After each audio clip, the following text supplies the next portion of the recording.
Okay, Congressman. Thanks, David. I also have to agree very strongly that it's right about our Constitution that there is a separation of church and state. And I know that there are some extreme candidates like Eileen O'Donnell in Delaware that thinks there might be a state-mandated religion. We know that's wrong. As a congressman, however, I tell everybody if you can't be in the Navy, I've got the next best job. You can almost invite yourself anywhere. And I go to an synagogue or a mosque or a Sikh temple other than my own Catholic Mass every weekend since I've been a congressman. I do that because I find that good congregational leaders are like good military leaders, or like what politicians should be, good public servants. They're dealers of hope. But their congregations also care about the surrounding communities, as Larry, who just spoke from North Side, talked about.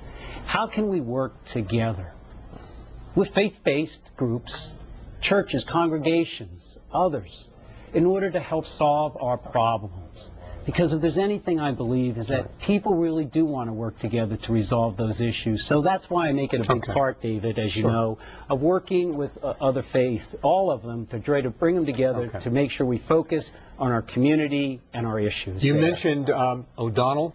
You have mentioned Pelosi. I want to ask you about your ads. Do you hear from the voters, from people, opinions on your ads? Sure. What do you hear? Most people I hear from like our ads. You need to be in a room with me. I understand. No, I don't hear that. And no, I'm not picking on you or you, but in general. Look, I'm joking. In all seriousness, I think the tone of the campaign is unfortunate. The tone of this campaign? The tone of campaigns in general, and this one in particular. I had hoped that we would be able to have a more substantive discussion. The very first ad I ran, after the primary was over, had a picture of myself and Joe Sestak, and the line underneath it and the voice was two good men with different views.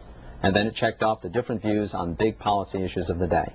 My ads have focused on the big policy issues. Joe and I have really very different views. He's got an extreme view of expanding government and following Nancy Pelosi, and I think we should have less government, less spending, lower taxes. So we've got different views. I had hoped that we'd stick to these policy differences. Unfortunately, in a lot of cases, Joe has chosen to go down a different road. Well, do you agree the tone is unfortunate, the words he's chosen? Yes, I do. But Congressman Toomey said it well in his book.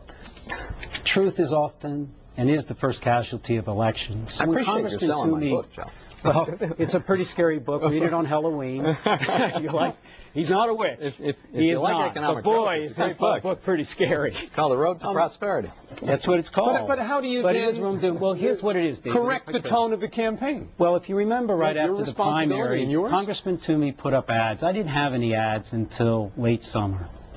And his ad said, for example, that I voted to cut Medicaid, voted to do away with all private health insurance plans. How outrageously wrong that was. My daughter would have lost, who had a brain cancer, is now 9 years old, would have lost her health care plan if I had done this. So I don't think either of us should be pointing at one another. What I know is this. I have great faith. Too late for that. I have great faith in Pennsylvanians. They're the most commonsensical people I've ever met. I'm one. I'm born and raised here. And what I believe, David, and anyone listening, is that they'll see it. We've all had the wolf at our door. Mine was my daughter with her life-threatening disease. She's now 9 going on 22. What we want is somebody, when you break through this, they see through it, David. Who's going to be on their side, not the side of wealth that might trickle down from Wall Street? I understand. Let me put it this way. Could you ever foresee that running again and just running ads that say, here's what I plan to do, and not attacking? Well, I would say that it is perfectly legitimate to run ads that show the contrast on policy.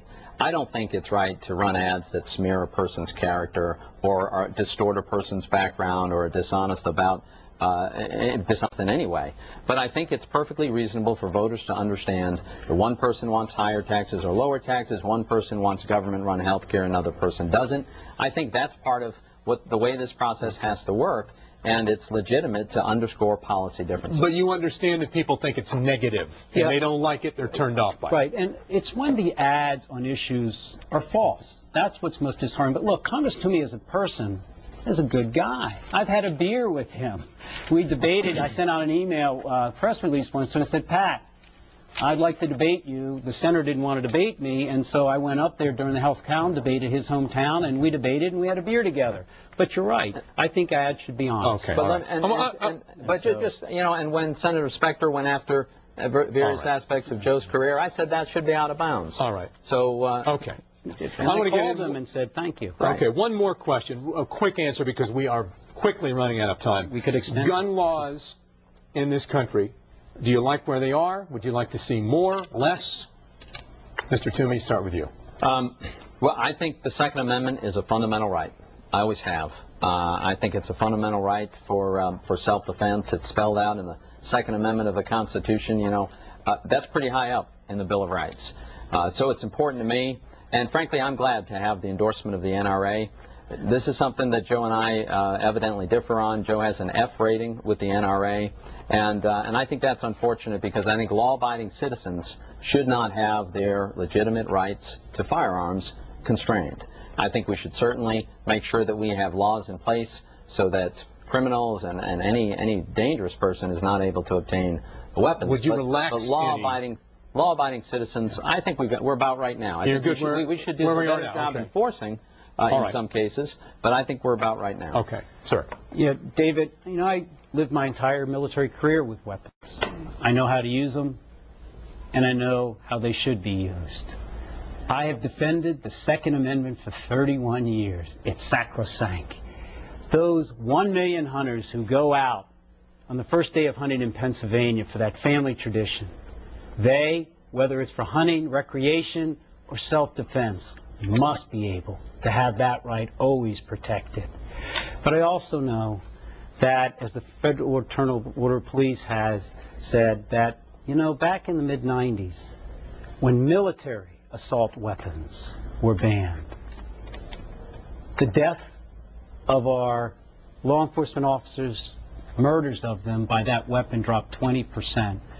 I don't agree with Congressman Toomey where gun control can just be best expressed as, he said, a steady aim. I do think criminals have steady aims, and they should never get a gun. But you wouldn't. That is what I am opposed to. You wouldn't add gun control laws or to ones already on the books. It was the one I mentioned right there. And if I could respond to this. Well, I would just observe that I'm the candidate who has the endorsement of the Pennsylvania State Troopers, the Pennsylvania FOP, the Philadelphia FOP. So my record in support of the Second Amendment and support of law enforcement and being tough on crime, I take a back seat. But I also have to say, I have been endorsed by chapters soon. of the Fraternal Order of Police across Pennsylvania and law enforcement agencies. So, look, they supported what I said, and so on it. So. Time for closing statements, and by the coin flip.